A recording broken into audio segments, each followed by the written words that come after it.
other people have given up on you, don't ever give up on yourself. No one's written your destiny for you because you write your own destiny. You make your own future.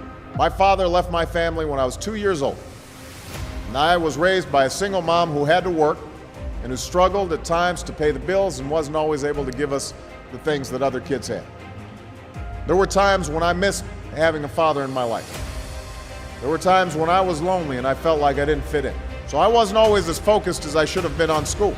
And I did some things that I'm not proud of. And I got in more trouble than I should have. And my life could have easily taken a turn for the worst. But I was lucky. I got a lot of second chances. And I had the opportunity to go to college and law school and follow my dreams. My wife, our First Lady, Michelle Obama, she has a similar story. Neither of her parents had gone to college, and they didn't have a lot of money. But they worked hard, and she worked hard so that she could go to the best schools in this country. Some of you might not have those advantages. Maybe you don't have adults in your life who give you the support that you need. Every single one of you has something that you're good at. Every single one of you has something to offer. And you have a responsibility to yourself to discover what that is. You've got to train for it and work for it and learn for it. There is no excuse for not trying. Where you are right now doesn't have to determine where you'll end up. No one's written your destiny for you because you write your own destiny. You make your own future. But whatever you resolve to do, I want you to commit to it. I want you to really work at it. I know that sometimes you get that sense from TV that you can be rich and successful without any hard work. That your ticket to success is through rapping or basketball or being a reality TV star. Chances are you're not going to be any of those things. The truth is, being successful is hard. And you won't necessarily succeed at everything the first time you try. That's okay. Some of the most successful people in the world are the ones who've had the most failures. J.K. Rowling, who wrote Harry Potter, her first Harry Potter book was rejected 12 times before it was finally published. Michael Jordan was cut from his high school basketball team. He lost hundreds of games and missed thousands of shots during his career. But he once said, "I have failed over and over and over again in my life, and that's why I succeed." These people succeeded because they understood that you can't let your failures define you. You have to let your failures teach you. You have to let them show you what to do differently the next time.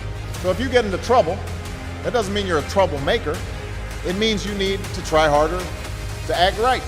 If you get a bad grade, that doesn't mean you're stupid. It just means you need to spend more time studying. No one's born being good at all things. You become good at things through hard work. You're not a varsity athlete the first time you play a new sport. You don't hit every note the first time you sing a song. You've got to practice. Don't be afraid to ask questions. Don't be afraid to ask for help when you need it. I do that every day. Asking for help isn't a sign of weakness, it's a sign of strength, because it shows you have the courage to admit when you don't know something, and that then allows you to learn something new. So find an adult that you trust, a parent, a grandparent, or a teacher, a coach, or a counselor, and ask them to help you stay on track to meet your goals. And even when you're struggling, even when you're discouraged, and you feel like other people have given up on you, don't ever give up on yourself. It isn't about people who quit when things got tough.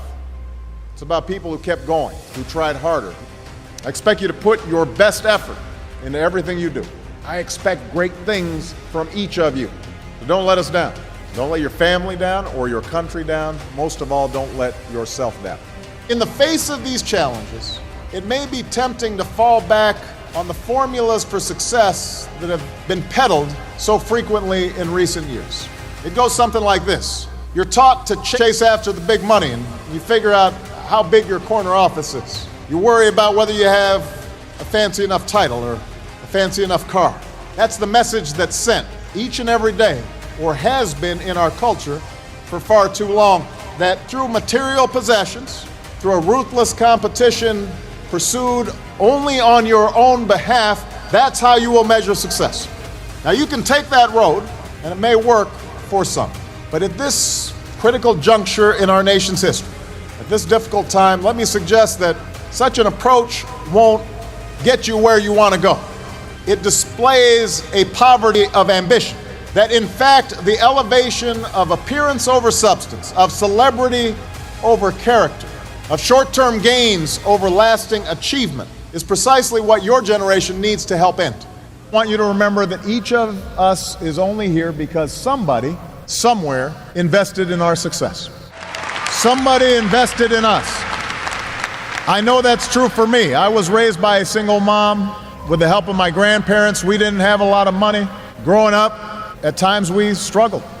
When my mom was going to school at the same time as she was raising my sister and me, we had to scrape to get by. But we had a family who loved me and my sister. And I had teachers who cared about me. And ultimately, with the help of a community and a country that supported me, I was able to get a good education. And I was able to get grants and student loans. And opportunities opened up. And all of this happened because people saw something in me that I didn't always see in myself. The point is, a lot of people made an investment in you. I can't imagine a better investment. But as you experience your success and as you experience setbacks, you need to remember everything that's been put into making sure that you had opportunity. You're going to also have to give back. This is simple, but perhaps most important. Persevere. Nothing worthwhile is easy. They learn from mistakes, that they don't quit. You know, when I first arrived on this campus, we had little money, fewer options, but it was here that I tried to find my place in this world. I knew I wanted to make a difference, but it was vague how, in fact, I'd go about it. But I wanted to do my part to shape a better world.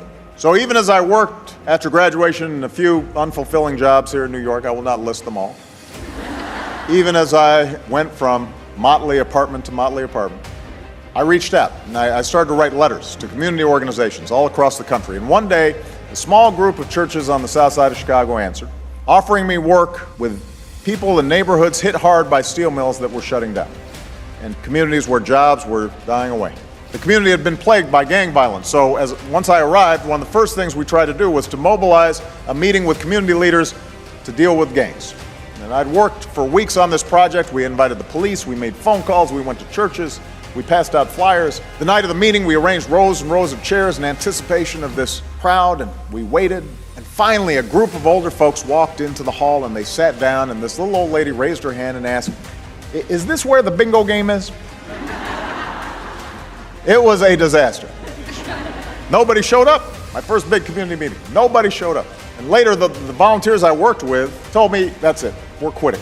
They'd been doing this for 2 years, even before I'd arrived. They had nothing to show for it. And I'll be honest, I felt pretty discouraged as well. I didn't know what I was doing. I thought about quitting. And as we were talking, I looked outside and I saw some young boys playing in a vacant lot across the street. And they were just throwing rocks up at a boarded building. They had nothing better to do. Late at night, just throwing rocks. And I said to the volunteers, before you quit, answer one question. What will happen to those boys if you quit? Who will fight for them if we don't? Who will give them a fair shot if we leave? And one by one, the volunteers decided not to quit. We went back to those neighborhoods and we kept at it. We registered new voters and we set up after-school programs and we fought for new jobs, helped people live lives with some measure of dignity, and we sustained ourselves with those small victories. We didn't set the world on fire. Some of those communities are still very poor. There's still a lot of gangs out there. But I believe that it was those small victories that helped me win the bigger victories of my last 3.5 years as president. And I wish I could say that this perseverance came from some innate toughness in me, but the truth is, it was learned. I got it from watching the people who raised me. More specifically, I got it from watching the women who shaped my life. I grew up as the son of a single mom who struggled to put herself through school and make ends meet. She had marriages that fell apart, even went on food stamps at one point to help us get by. But she didn't quit, and she earned her degree and made sure that through scholarships and hard work, my sister and I earned ours. She used to wake me up when we were living overseas, wake me up before dawn to study my English lessons. And when I'd complain, she'd just look at me and say, "This is no picnic for me either, Buster." And my mom ended up dedicating herself to helping women around the world access the money they needed to start their own businesses.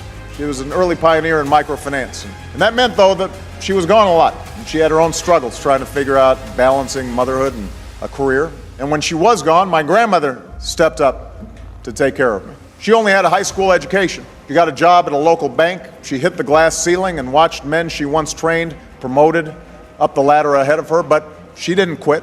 Rather than grow hard or angry each time she got passed over, She kept doing her job as best as she knew how, and ultimately ended up being vice president of that bank. She didn't quit. Those are the folks who inspire me. People ask me sometimes, who inspires you, Mr. President? Those quiet heroes all across this country, some of your parents and grandparents who are sitting here, no fanfare, no articles written about them. They just persevere.